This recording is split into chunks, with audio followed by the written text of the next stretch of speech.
성도 여러분의 기도에 감사합니다. 성도 여러분들의 기도와 또 선교부의 지원을 통해서 또 저와 10여 명의 단기 선교팀이 몽골을 잘 다녀왔습니다. 아주 건강하게 다녀왔습니다. 그곳에서는 나가던 그 주간 수, 목, 금 이렇게 2박 3일 동안 영어 캠프가 있었습니다. 그리고 그 다음 주일 7월 3일 주일에는 울란바토르 안디옥 교회 우리 청강민 선교사님께서 처음으로 개척한 그 교회에서 예배를 드렸고 또 제가 말씀을 전했습니다. 그리고 월, 화, 수 수요일까지 작년 또 캠프가 있었고요. 그 작년 부흥회가 마치고 난 다음에 우리 자녀들 또 교육자들이 전부 목요일 날에 다 빠져 나왔습니다.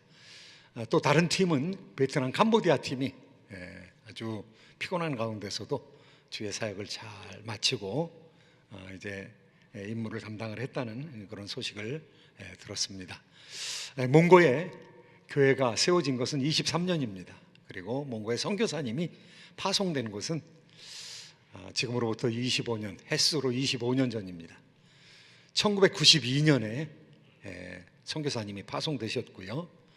그 선교사님이 파송되시기 직전에 그 지역의 정탐을 위해서 돌아가신 고 정상호 목사님과 그리고 안동철 장로님께서 정탐을 나갔습니다. 정탐을 나가서 선교지를 결정하고 그리고 아주 여러 어려운 우여곡절 끝에 우리 선교사님이 그곳에 들어가시게 되었고요. 2년 만에 교회를 개척하기 시작해서 6개의 안디옥 교회를 개척을 했습니다. 그리고 그 중에 3교회가 자립에 이르게 되었고요. 또 장소를 가지게 되었고 그 장소에서 가초르트라는 장로교회에서 안디옥 교회에서 함께 예배를 드리게 되었습니다. 그곳에 얼마나 많은 자녀들이 있는지요. 이제 울란바토르 안디옥 교회 그리고 가초르트 한인 안디옥 교회 그리고 타운샤르 안디옥 교회 이렇게 3교회 성도들이 전부 모여서 자녀들이 모이고 그 동네에 있는 사람들이 모여서 가초르트 안디옥 교회에서 아이들을 위한 영어 캠프를 시작했습니다. 90명 정원으로 준비해 갔는데 100명, 120명이 와서 다 학용품을 마련하지 못한 상황에서 사람들을 다 받았습니다. 받으면서 처음 한 일이 선교사님의 부탁으로 이제 2박 3일 동안 그냥 합숙을 하기 때문에 집에 가지 않기 때문에 먹고 마시고 그 안에서 전부 가초르트 한인교회 내에서 전부 해결해야 되기 때문에 이가 오르면 안 된다. 그래가지고 온 아이들 처음으로 하는 일이 머리 감기는 일이었습니다. 아마 좀 강한 세제를 가지고 머리를 감기고 그리고 이제 사역을 시작하게 되었습니다. 우리 자녀들 여러분 우리와 함께 있는 집사님들의 자녀들 뭐 백승민 집사님의 아들 저 정인규 집사님의 아들 또 여러 성도님들의 아들 딸들이 나가서 아주 훌륭하게 사역을 감당했습니다. 그리고 월, 화, 수 3일에 걸쳐서 또 작년 부흥회를 했는데요. 작년 부흥회도 역시 합숙을 하면서 가초르트 한인교회에서 계속하게 되었습니다.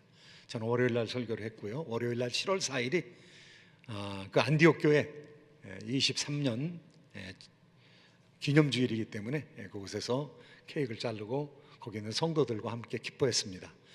저희들은 거의 가보지 못했고 23년 만에 교회가 생긴 지 처음 파송교회 담임 목사가 왔다고 우리 선교사님이 굉장히 기뻐하셨고 또 많은 힘을 얻으셨다고 말씀을 해주셨고요. 또 성도 여러분들이 지원한 헌금과 또 기도가 어떻게 쓰여지고 어떻게 열매를 맺었는지 확실하게 눈으로 볼 수 있었습니다.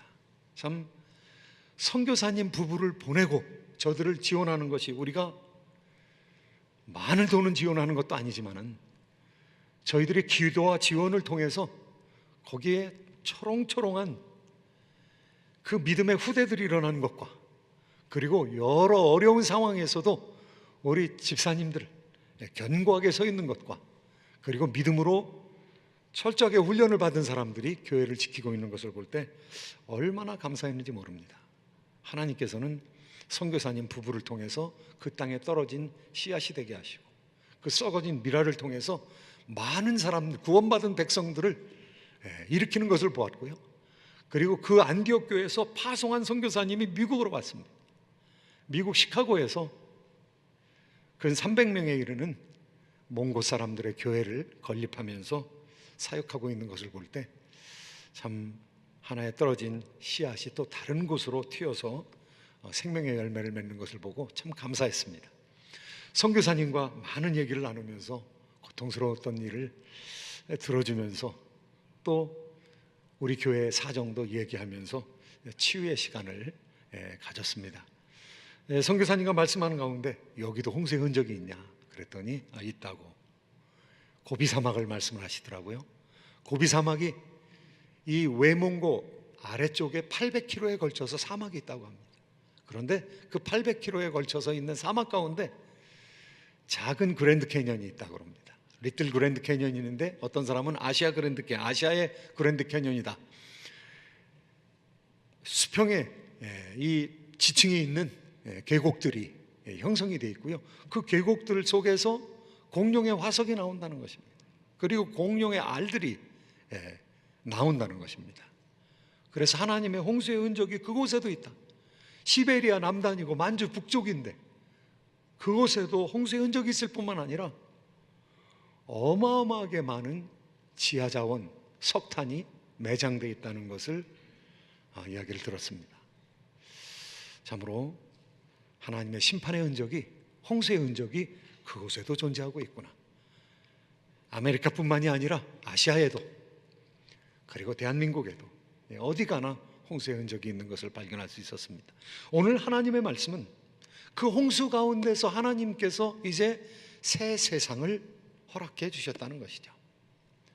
오늘 말씀의 세 가지 단어는 New World, 새로운 세상, 그리고 새로운 세상에서 드리는 New Worship, 이 새로운 예배, 그리고 그 새로운 예배에 반응하시는 하나님의 New Blessing, 하나님의 새로운 축복을 함께 나누면서 은혜 받기를 원하는 것입니다. 하나님께서 새 땅을 창조하셨습니다. 예전에 있던 땅, 그 땅이 홍수로 덮어버렸습니다. 그리고 수많은 생명들이 죽었습니다. 길짐승들 중에서, 조류 중에서 남은 것은 노아의 방주 안에 있는 것밖에 남지 아니하였고 모든 생명의 숨결이 있는 것들이 다 죽게 되었습니다. 하나님께서는 그 물을 이제 감하게 만드셨습니다. 오늘 역사적으로 굉장히 중요한 홍수 이후에 물이 마르는 과정에 대해서 이야기하고 있습니다. 노아가 601세 되던 해, 창세로부터 1657년에 이르는 그때 1월 1일에 물이 물러가게 되었고 노아는 창문을 열었습니다. 물이 물러간 것을 보았습니다. 그런데 물이 전체가 물러가고 하나님께서 또 나오라고 그래야 나오게 되는 것이죠. 하나님께서 들어오라고 말씀하셨거든요. 들어가라고 말씀하셨거든요. 하나님께서 들어오라고 말씀하셨으니까 하나님께서 나가라고 할 때까지 물이 말랐음에도 불구하고 기다립니다. 그리고 하나님께서 2월 27일에 이제 방주 밖으로 나가라고 명령하십니다.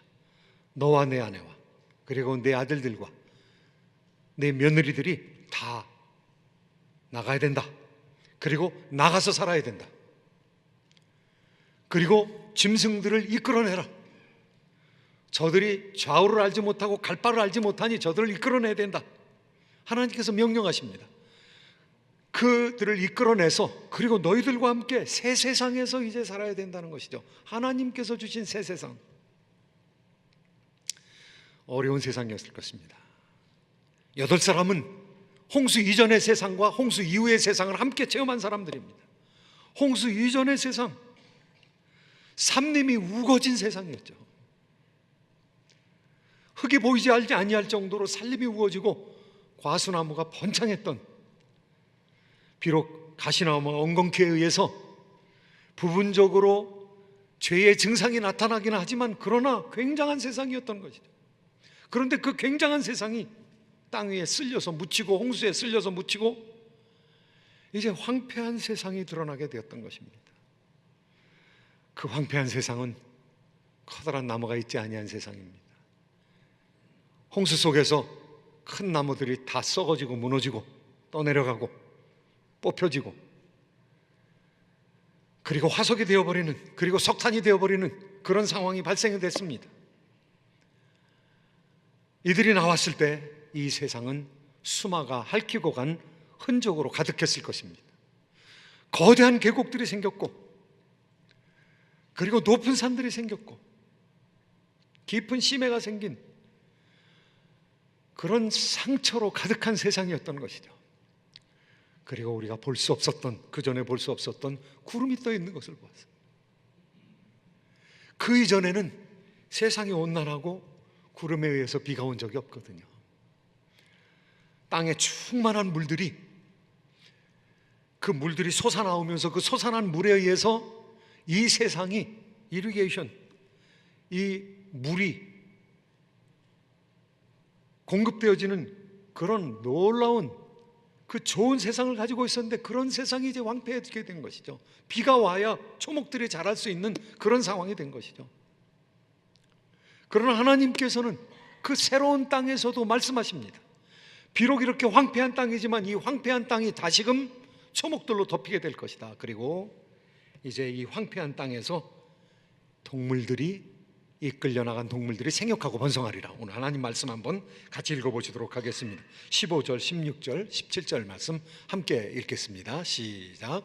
하나님이 노아에게 말씀하여 이르시되 너는 내 아내와 내 아들들과 내 며느리들과 함께 방주에서 나오고 너와 함께한 모든 혈육 있는 생물 곧 새와 가축과 땅에 기는 모든 것을 다 이끌어내라. 이것들이 땅에서 생육하고 땅에서 번성하리라 하시매. 하나님께서 약속하시는 것입니다. 지금 황폐한 땅이지만은 이 땅이 다시 과실을 내고, 이 땅이 다시 나무를 내고, 이 땅이 다시 초목을 내고 울창하게 될 것이다. 그리고 지금 이 생명들이 다시금 삶을 얻게 할 것이고, 그리고 생육하고 번성해서 땅에 가득하게 될 것이다. 하나님께서 약속해 주시는 것입니다. 그들이 나왔습니다. 그리고 동물들을 다 이끌어냈습니다. 무서운 동물로부터 시작해가지고 새에 이르기까지 다 방주에서 나오게 하고 자기의 길을 가게 만들었습니다. 그리고 노아와 노아의 가문이 했던 일이 예배입니다. 그런데 그 세상이 몇 년 만에 끝났습니까? 1656년 만에 끝났습니다. 과학이 발전될 대로 최대한도로 발전되었습니다. 사람이 불어날 대로 불어났습니다. 그런데 그 문명을 지탱할 수 있는 사랑의 근거가 상실이 되어버린 것이죠. 그 문명을 지탱할 수 있는 정신적인 의로움이 상실되어 버린 것이죠. 싸우게 되었던 것이죠. 폭력을 휘두르게 되었던 것이죠. 장수하는 것이 복입니까? 900살까지 장수하는 것이 복입니다. 사람들이 홍수 이후에 나이가 금방금방 줄어듭니다. 셈과 함과 야벳 600세로 줄어듭니다. 그 다음에 400대로 떨어집니다. 그 다음에 200대로 떨어집니다. 그 다음에 100대로 떨어집니다. 현대에 와서는 100살 살기가 쉽지 않습니다. 왜 그렇게 됐을까? 사람들이 수백 년, 300년, 400년 살면서 엄청난 지혜와 지식을 가지고 있으면 세상이 좋아질 것 같은데 절대로 그렇지 않다는 것입니다. 사람은 어려서부터 그 생각하는 것이 악하기 때문에 악한 일을 한다는 것입니다. 사람이 수백 년을 계속 지금까지 홍수 이후에 살아왔으면 이 세상은 지금 핵전쟁의 겨울을 겪으면서 살아갈 수도 있습니다. 하나님께서 사람의 이 생애를 짧게 만드셨습니다. 줄여버리셨습니다. 그런데도 사람 20세기에 이르러서는 첨단 과학 기술을 발전시켰습니다. 첨단 과학 기술을 발전시키면서 사람이 스스로 자기 머리에 수톤씩 TNT를 싸고 있을 정도로 많은 핵무기를 만들어 버렸습니다.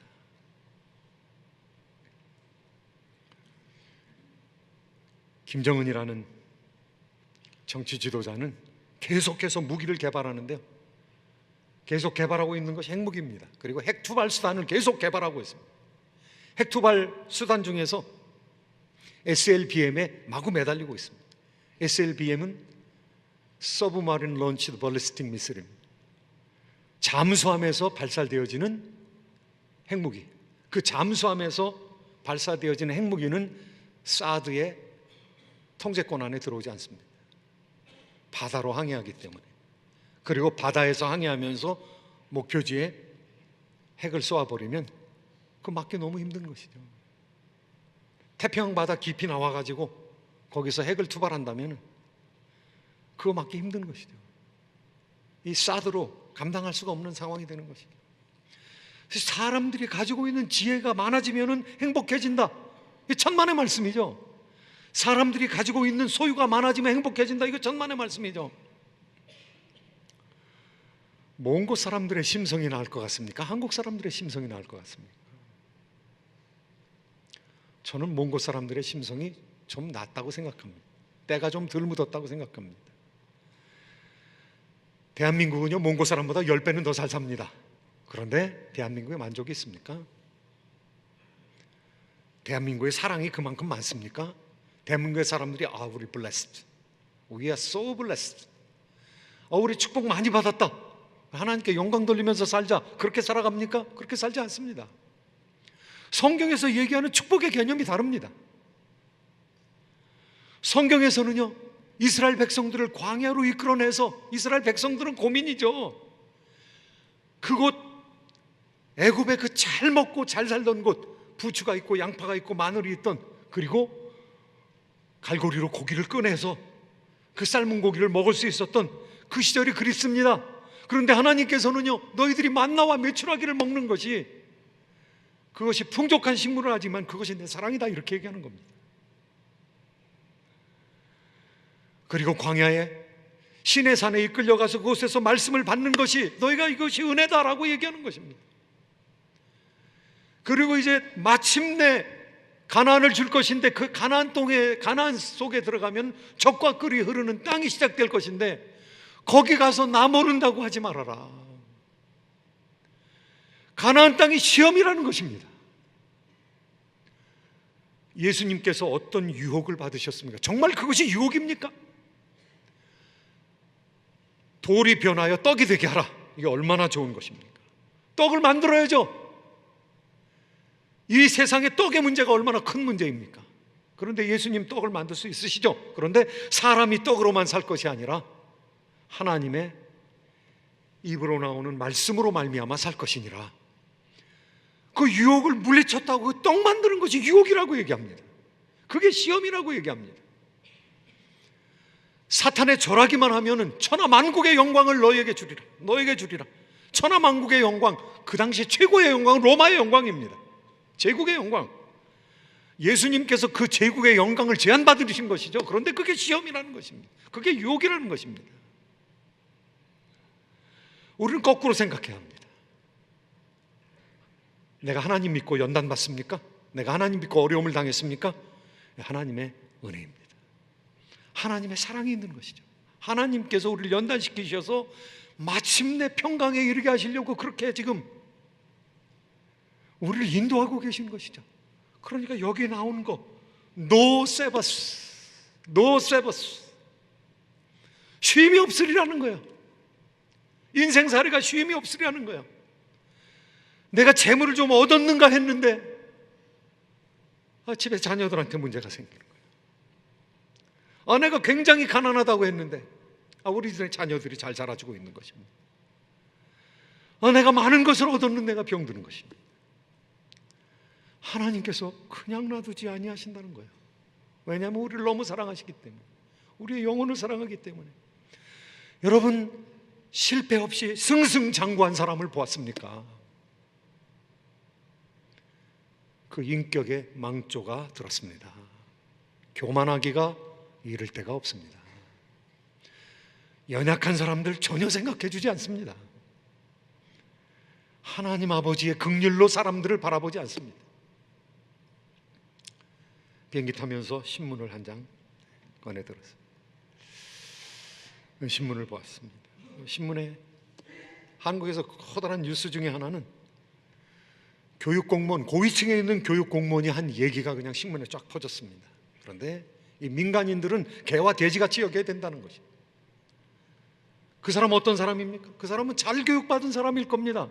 한국의 교육을 책임지고 있으니까. 그런데 이 무지랭이들은, 이 세상에 있는 무지랭이들은 이거 뭐 개와 소같이 여겨야 된다, 짐승같이 여겨야 된다는 것이죠. 그 사람의 교육 철학인 것이죠. 엘리티즘, 엘리트주의인 거죠. 엘리트가 있으면 사회가 제대로 구성된다는 거죠. 잘 굴러간다는 것이죠. 그런데 여러분 착각하지 마십시오. 그 사회가 건전하게 굴러가는 것은요, 엘리트가 많은 것이 문제가 아니라 건전한 중산층이 많은 것이 문제입니다. 그렇지, 중산층이 많으냐 많지 않느냐. 하나님께서는요, 역사에 엄청난 격변을 일으키시면서, 하나님 어떤 하나님이십니까? 이 계급을 바꿔버리신 하나님이에요. 두려운 하나님이에요. 몽고는 초원의 유목민들의 집단입니다. 그런데 그 초원에서 유목민들의 집단이 세계를 제패하는 사람이 되었습니다. 야만에 의해서 문명이 넘어간 것이죠. 게르만 민족, 그 당시에 개화되지 아니한 북방에서 밀려내려온 훈족들에 의해서, 밀려내려온 사람들입니다. 그 밀려낸 사람들에 의해서 로마 제국이 무너졌습니다. 야만에 의해서 문명이 무너지는 것이죠. 계층이 바뀌는 것이죠. 교만하면 안 되는 것이죠. 하나님께서는 연약한 자를 들어 쓰셔서 강한 자를 부끄럽게 하시는 하나님이신 것이죠. 교육 철학이 바뀌어야 되는 것이죠. 건전한 평민들이 건강하게 자라나는 나라가 좋은 나라라는 것이죠. 아니, 밑바닥에 있는 사람들이 어떻게 대우를 받는가? 그 공동체가 도덕성이 있는 공동체라는 것이죠. 한 나라의 도덕성은 제일 밑바닥에 깔려있는 사람들이 어떻게 대접을 받느냐, 이것이 그 나라의 리트머스, 도덕적인 리트머스 페이퍼라는 것입니다. 하나님의 마음인 것이죠. 저는 유럽을 바라봅니다. 올해의 세계적인 화두는 난민입니다. 난민은 자기 나라에서 살지 못해서 다른 나라로 어렵게 이민을 가는 사람들입니다. 그런데 유럽에서는 난민 받는 것을 꺼리고 있습니다. 저는 솔직히 그렇게 생각합니다. 이 서구 사회가, 이 개화된 서구 사회가 지금까지 제국주의로 다른 나라를 못 살게 굴고 사람들 죽인 거 생각하면은요, 그 난민 정도는 무조건 받아야 됩니다. 무조건 받아야 됩니다. 그것이 다른 사람에게 선을 베푸는 길이 아니라 자기의 죄를 속죄하는 길입니다. 하나님께서는 찬스를 주신 것이죠. 이슬람권에서 고난을 당하는 사람들을 기독교권으로 불러들이셔가지고 그 사람들 선대함을 받고 회복될 수 있는, 복음으로 회복될 수 있는 찬스를 주신 것이죠. 그런데 못 받겠다는 것입니다. 안 받겠다는 것입니다. 사람이 어려서부터 생각하는 것이 악하기 때문에 하나님께서는요, 빨리 죽게 만든 거예요. 왜냐하면 인류 자체가 붕괴되기 때문에. 과학이 천천히 발전하게끔 역사에 물꼬를 주시고, 사람들이 홍수 나기 이전에 그 과학의 상태, 그 놀라운 기술의 상태에 빨리 이르지 못하도록 하나님께서 말을 흩어버리신 것입니다. 어마어마한 지혜를 가진 사람들을 묻으시는 것이죠. 그래서 천천히 역사의 발전이 급격하게 이루어지지 아니하도록 쉼이 없게 만드시는 것이죠. 이전 사람들이 개발하고 생각하고 축적해 놓은 거 다 다시 잊어버려 가지고 다시 생각해내도록. 그런데 이제는 하나님도 역사의 수레바퀴를 늦출 수 없는 시대에 오게 되었습니다. 사람이 어마어마하게 많은 지식을 공유하면서 그 지식을 교통하는 시대로 우리가 돌입했기 때문입니다. 사람이 악하기 때문에 이 지식을 가지고 스스로를 멸망시키는 단계까지 나가게 될 것입니다. 이것이 성경의 가르침입니다. 하나님께서는 그 가운데서 하나님 백성들에게 No rest, No sabbath. 그런데 그 고난을 통해서 하나님을 배우게 한 것이 하나님께 나아가게 하신 것이죠. 기도하게 하시는 것이죠. 예배하게 하시는 것이죠.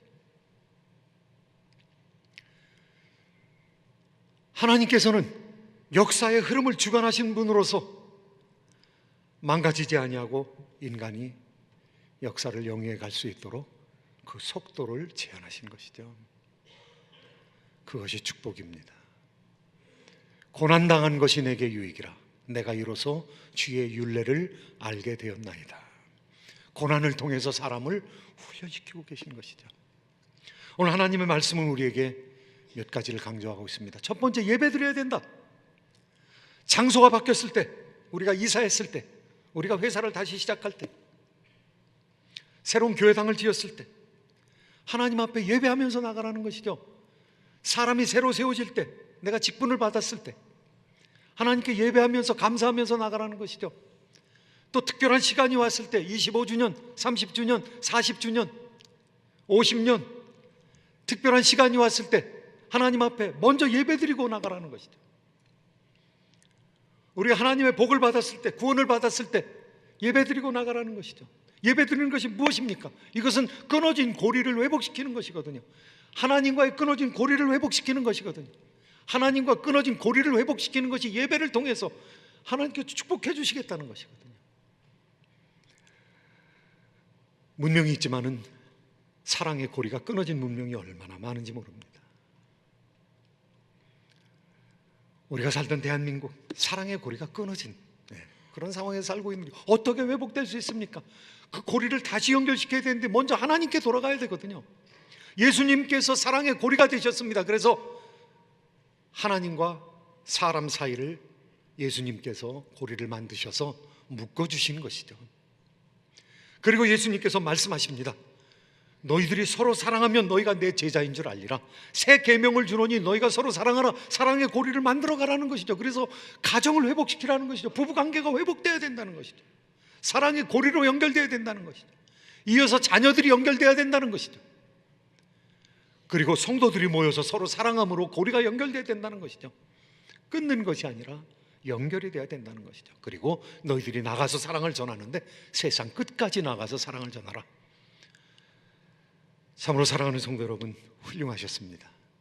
지금부터 30년 전에 세워진 이 교회, 31년 동안 하나님 앞에서 행하게 하시되 세계 속의 사랑의 고리를 우리가 걸었습니다. 선교사님을 통해서 몽고의 고리를 걸고 사랑의 고리를 걸고 그 사랑의 고리로 인해서 태어난 사람들을 제가 직접 보았습니다. 아주 훌륭하게 자라고 있는 청년들과 그리고 강력한 믿음을 가진 신앙의 집사님들을 보았습니다. 캄보디아에, 그리고 베트남에, 그리고 세계 만방에 하나님께서 사랑의 고리가 우리를 통해서 퍼져나가게 하실 것을 믿습니다. 그 사역에 저와 여러분들과 우리 자녀들을 사용하고 계신 줄로 믿습니다. 이와 같은 은혜가 풍성하기를 예수님의 이름으로 축원드립니다. 기도하겠습니다.